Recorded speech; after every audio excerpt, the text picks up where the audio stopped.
Assalamualaikum warahmatullahi wabarakatuh. Hari ini Muallim sediakan kamu bahan rujukan untuk kamu buat latihan sambil kita ulang kaji pelajaran semalam. Pelajaran semalam adalah 13 rukun solat yang wajib kamu ketahui. Pembahagian rukun dalam rukun solat ada terbahagi kepada 3.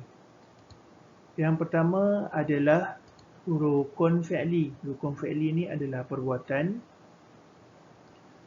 yang kamu buat dalam solat seperti takbiratul ihram, sujud, rukuk dan lain-lain.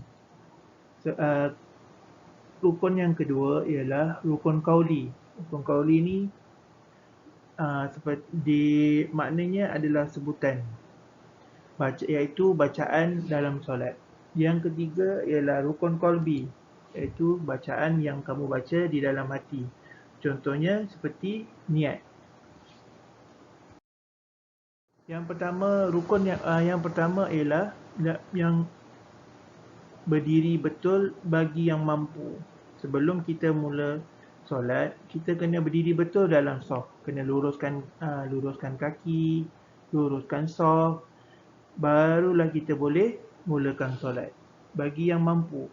Kiranya ada yang tidak mampu untuk berdiri, boleh sembahyang duduk. Kalau tak boleh sembahyang duduk, boleh sembahyang baring. Okey, rukun yang kedua ialah niat. Ini dinamakan rukun qalbi, rukun yang dibaca secara di dalam hati. Yang kamu baca dalam hati itu yang tak didengari oleh orang lain ialah niat solat subuh, niat solat zuhur, niat solat asar, niat solat maghrib, niat solat isyak. Kelima-lima rukun ini adalah wajib untuk kamu bacakan secara lafaz dalam nada yang sangat perlahan. Hanya kamu sahaja yang dengar. Ketiga ialah takbiratul ihram. Cara takbiratul ihram ini ialah mengangkat tangan bagi lelaki sehingga ke cuping telinga. Cuping telinga ni terletak di bawah telinga. Daging yang di bawah telinga tu, kalau kamu tak perasan lagi, kamu tengok adik perempuan kamu ke, kakak kamu ke yang pakai subang, dia letak dekat mana? Itu namanya cuping telinga. Kalau bagi perempuan, takbiratul ihram bagi perempuan, ia setakat diangkat tangan sekadar dada sahaja.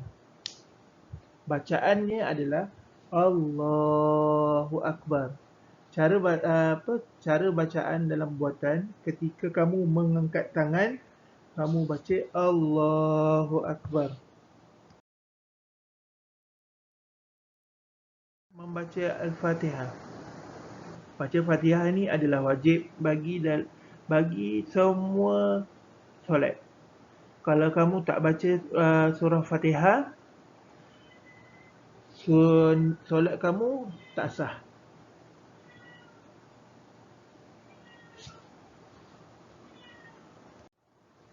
Okey, bacaan surah Al-Fatihah ni mengandungi 7 ayat daripada Bismillah hingga ke Amin.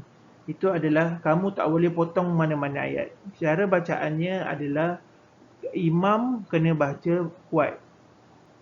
Dan selepas imam habis baca, makmum pula kena baca di dalam hati. Makmum tak perlu baca kuat-kuat.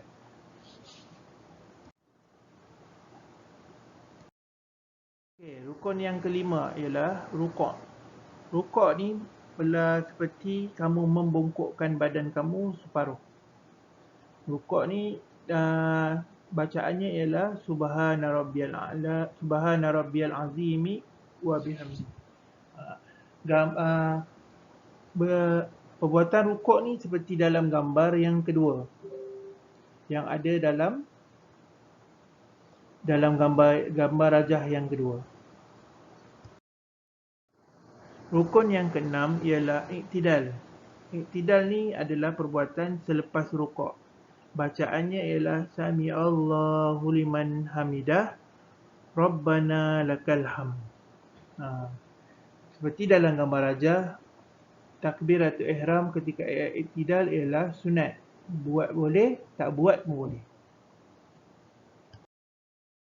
Rukun yang ketujuh ialah sujud. Sujud ni mempunyai 7 bahagian yang wajib kita tahu.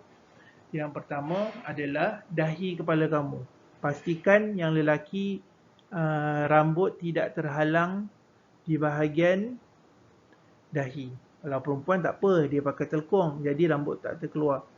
Okay, yang kedua ialah kedua tapak tangan kiri dan kanan, dan lutut kiri dan kanan, dan jari kaki perlu dilipat kiri dan kanan.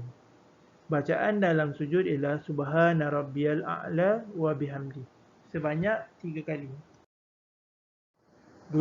Rukun yang ke-8 ialah duduk di antara dua sujud. Duduk di antara dua sujud ni maknanya di antara sujud yang pertama dan sujud yang kedua. Cara duduknya seperti dalam gambar rajah yang di atas. Cara duduknya seperti gambar rajah yang di bawah. Kaki kamu mesti duduk di bawah kaki, seperti duduk tahiyat awal. Cara bacaannya ialah Rabbighfirli warhamni wajburni warfa'ni warzuqni wahdini wa'afini wa'fu anni. Rukun yang ke-9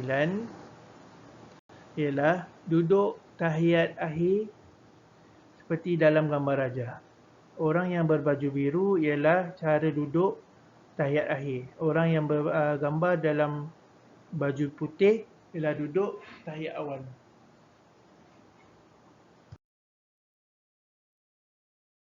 Yang ke-10 ialah bacaan tahiyat akhir. Bacaan tahiyat akhir ia kena baca daripada awal hingga ke habis. Kalau bacaan tahiyat awal hingga ke Allahumma salli ala sayyidina Muhammad wa ala ali Muhammad saja, seperti di dalam garisan merah ni. Kalau bacaan tahiyat akhir seperti dalam tanda dalam warna hijau ni.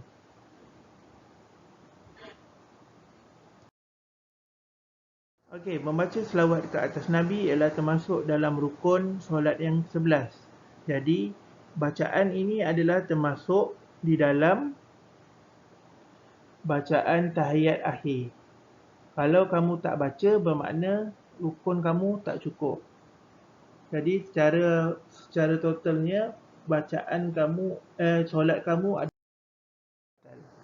Rukun yang ke-12 adalah memberi salam ke arah kanan dan ke arah kiri. Bacaannya adalah Assalamualaikum warahmatullahi. Ini termasuk dalam rukun.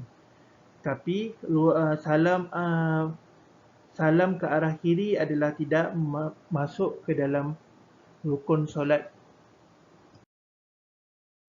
Rukun yang terakhir adalah tertib. Tertib ni maknanya solat kita sudah sempurna. Mana yang didahulukan, didahulukan. Mana yang tidak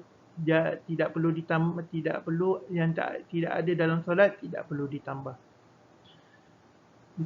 Itulah dia rukun solat yang 13 yang wajib kamu tahu. Seperti mana yang dalil yang Rasulullah pesan, perbuatan Rasulullah SAW dan ajaran baginda kepada para sahabat yang menunjukkan setiap perbuatan dalam solat dilakukan dengan mengikut turutan berdasarkan hadis-hadis yang sahih. Okey, yang terakhir kamu ada sedikit latihan yang perlu kamu jawab. Muallim akan semak latihan ni pada hari Selasa hadapan. Muallim nak kamu tulis latihan ni dalam buku fiqh. Itu saja untuk minggu ni. InsyaAllah besok kita akan belajar pelajaran yang baru. Sekian, terima kasih.